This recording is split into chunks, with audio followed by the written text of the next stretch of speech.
Welcome to the fifth part of the chapter India and other countries. In this part, we will discuss about other faraway countries from India like continent of Africa, Indo-Pacific area, West Asia, Southeast Asia. Okay, so let's first start with India and the continent of Africa. India has concisely taken steps to build cooperation between India and the continent of Africa. तो India जो है consciously steps ले रहा है, ठीक है। Consciously का मतलब क्या होगा, सतर्कता से, सावधानी से, मीन्स आगे कदम बढ़ा रहा है ताकि अफ्रीकन कॉन्टिनेंट के बीच और इंडिया के बीच में जो कॉपरेशन बिल्ड हो सके। Okay, India has consciously taken steps to build cooperation between India and the continent of Africa. Next, having close relations with Africa will be beneficial from the point of view of both। और अगर India Africa का close relation बना रहा तो ये दोनों countries के लिए बेनिफिशियल साबित होगा। Okay, having close relations with Africa will be beneficial from the point of view of both. Next, many countries in Africa are developing rapidly. Rapidly का मतलब क्या होगा, तेजी से। अफ्रीकन कॉन्टिनेंट में बहुत सारे कंट्रीज ऐसे भी हैं जो तेजी से डेवलप हो रही हैं, ठीक है। Next, India has shown its readiness, और इंडिया भी रेडी है अफ्रीकन यूथ का चारों तरफ से डेवलपमेंट कराने के लिए। इंडिया भी रेडी है, ठीक है। So India has shown its readiness to help in the all round development of African youth. यानी अफ्रीका के जो नौजवान है, अफ्रीकन यूथ है, तो उनका ऑल राउंड डेवलपमेंट यानी सभी तरफ से जो है, चारों तरफ से डेवलपमेंट हो, इसके लिए इंडिया जो है हेल्प करने के लिए रेडी है, ठीक है। Next, India has also agreed to give economic help.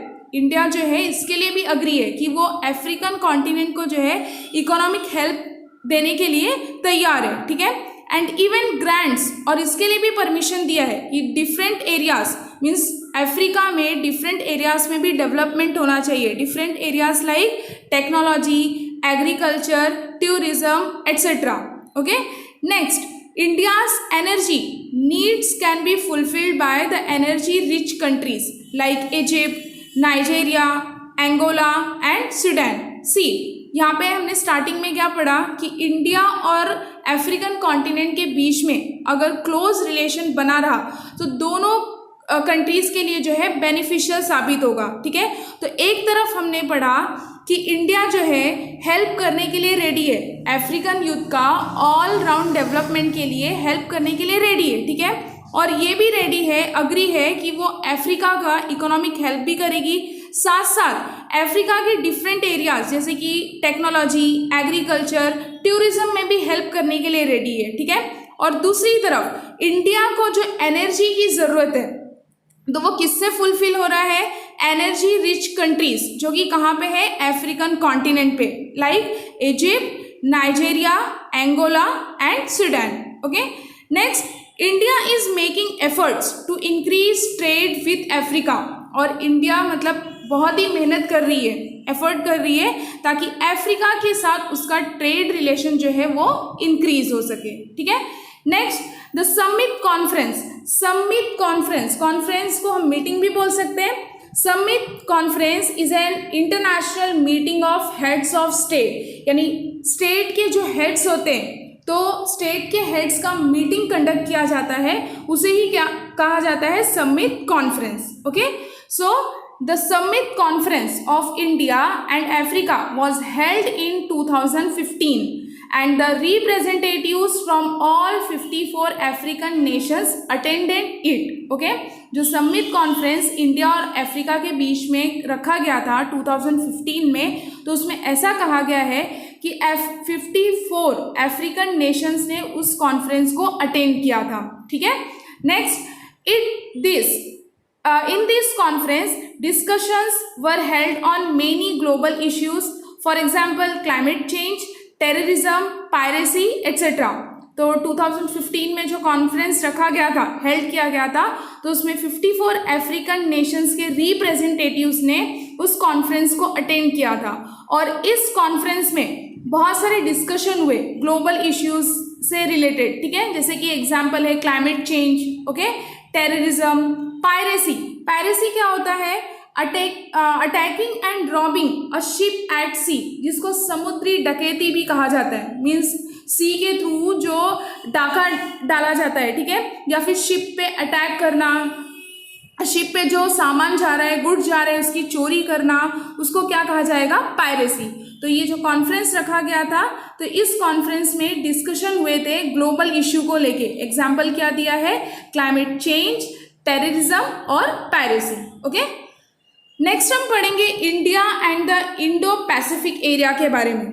The Indo Pacific area includes countries like Japan, Australia, New Zealand and the south East Asian Nations. Okay, Indo Pacific area में कौन से countries include किए गए हैं? Japan है, Australia, New Zealand और south East Asian Nations. Okay, next, all of these have close trade relations with India. ये जितने भी कंट्रीज हैं जो कि इंडो पैसिफिक एरिया के अंडर आते हैं, जापान, ऑस्ट्रेलिया, न्यूजीलैंड और साउथ ईस्ट एशियन नेशंस, ये जितने भी कंट्रीज है, ये सब का इंडिया के साथ जो है क्लोजली ट्रेड रिलेशंस है। Okay, next, many companies there have invested in India, यानी वहाँ पे बहुत सारे कंपनीज ऐसे भी हैं जिन्होंने कहाँ पे इन्वेस्ट किया? इंडिया में। ठीक है, next, treaties have been signed between India and Australia about social security, extradition of criminals, the mission against smuggling of drugs, terrorism, art and culture। यानी इंडिया और ऑस्ट्रेलिया के बीच में जो है ट्रीटीज, समझौते हुए, ठीक है, ट्रीटीज साइन की गई, जैसे कि किससे रिलेटेड? सोशल सिक्योरिटी से रिलेटेड, एक्स्ट्राडिशन ऑफ क्रिमिनल्स यानी क्रिमिनल्स को खत्म करने के लिए, ठीक है। नेक्स्ट है mission against smuggling of drugs, यानी ड्रग्स का जो स्मगलिंग होता है उसके खिलाफ, ठीक है। नेक्स्ट है terrorism, art and culture.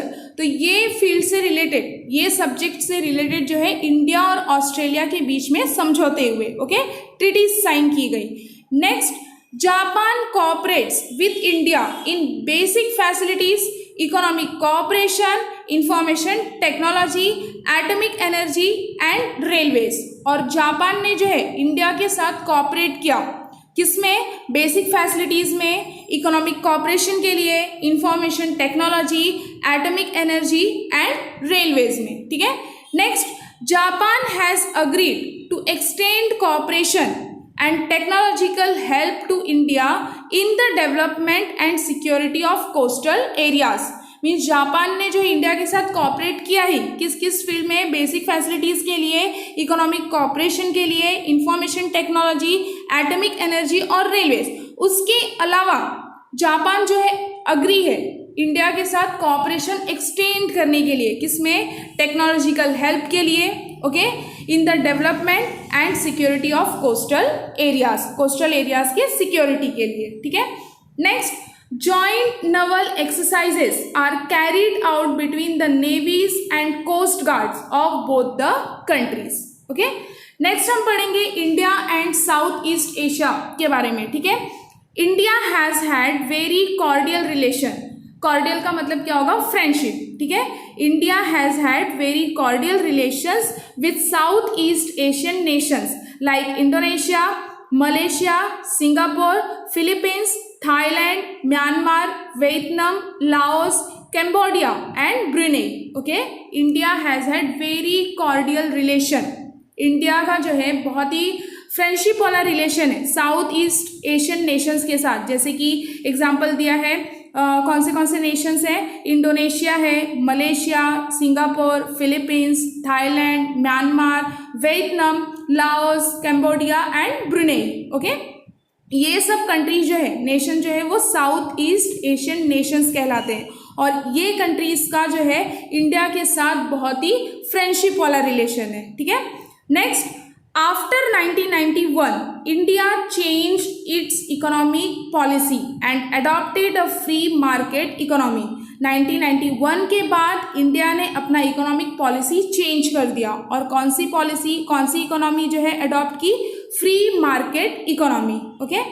Next, after that the trade relations with South East Asian Nations have grown. और 1991 के बाद जैसे ही इंडिया ने अपना इकोनॉमिक पॉलिसी चेंज किया, फ्री मार्केट इकोनॉमी को अडॉप्ट किया, तो साउथ ईस्ट एशियन नेशंस के साथ उसका जो ट्रेड रिलेशन था वो और भी ज़्यादा इंक्रीज हो गया। ठीक है, next, the policy of increasing trade with South East Asian nations is known as the Look East policy. और जो ये साउथ ईस्ट एशियन नेशंस के साथ इंडिया का जो ट्रेड रिलेशन बढ़ा, इंक्रीज हुआ, तो इस पॉलिसी को क्या कहा गया? Look East policy. Okay, next, after 2014 this policy was made further more active. और 2014 के बाद, ईयर 2014 के बाद ये पॉलिसी जो है और भी ज़्यादा एक्टिव बना, and it is nowadays known as the Act East policy. और अब जो है इस पॉलिसी का नाम क्या रखा गया है? मीन्स इस पॉलिसी को क्या डिस्क्राइब किया जाता है? कौन से नाम से? Act East policy. Okay, next, India and West Asia. The West Asian countries are primarily suppliers of oil and natural gas. जो वेस्ट एशियन कंट्रीज है, प्राइमरीली जो है यहाँ से क्या सप्लाई होता है, क्या सप्लाई किया जाता है? Oil and natural gas. Okay, next, India has traditionally had relations with these countries. India का कैसा मतलब रिलेशन है? ट्रेडिशनली, ओके, पारंपरिक तौर से ये कंट्रीज से इंडिया का रिलेशन है। And next, India depends upon the oil coming in from West Asia. और वेस्ट एशिया से जो ऑयल आते हैं तो इंडिया उसी के ऊपर डिपेंड है। ठीक है, India depends upon the oil coming in from West Asia. Next, India imports oil from Iran, Bahrain, Kuwait, Saudi Arabia and United Arab Emirates, that is UAE। India जो है ये ऑयल इंपोर्ट्स कौन से country से करती है? Iran से, Bahrain, Kuwait, Saudi Arabia और यूनाइटेड अरब एमिरेट से। Okay, next, we get modern technology for agriculture. और जो एग्रीकल्चर के लिए मॉडर्न टेक्नोलॉजी की ज़रूरत होती है तो वो हमें कौन से कंट्री से मिलता है? और नेक्स्ट क्या दिया है? And defence equipment from Israel. Israel से हमें क्या क्या मिलता है?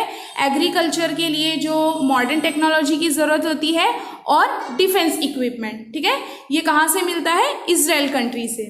Next, also many Indians live in Israel for their jobs और बिजनेसेस। और इतना ही नहीं, बहुत सारे इंडियंस जो है इजराइल में रहते भी हैं। किसके लिए? जॉब्स के लिए और बिजनेस के लिए। ठीक है, next, they also make a major contribution to our economy. और इजराइल जो है, और इजराइल में जो मतलब इंडियंस रहते हैं जॉब्स के लिए, बिजनेसेस के लिए, तो उनका कंट्रीब्यूशन है, मीन्स हमारे इकोनॉमी में उनका मेजर कंट्रीब्यूशन भी है। ठीक है, next, the main objective of India's foreign policy is to maintain friendly relations with all nations and help each other so as to bring about development of India as well as other nations। और India का जो foreign policy है उसका main objective क्या है?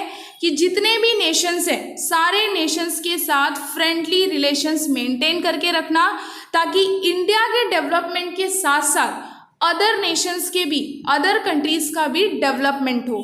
ठीक है, main objective क्या है इंडिया के फॉरेन पॉलिसी का?